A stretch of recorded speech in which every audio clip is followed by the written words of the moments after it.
Following your examination, we'll need to perform a sinus lift, and then we can place the implants. Let me explain the process.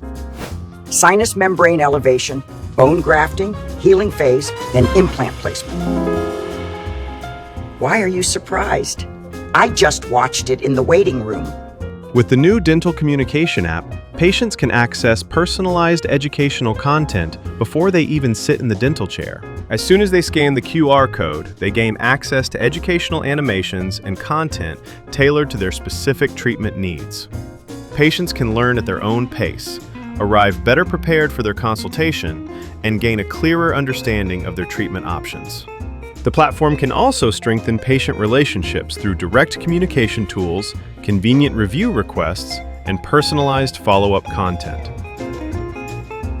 Practices can showcase additional treatments and services, helping patients discover solutions they may not have previously considered.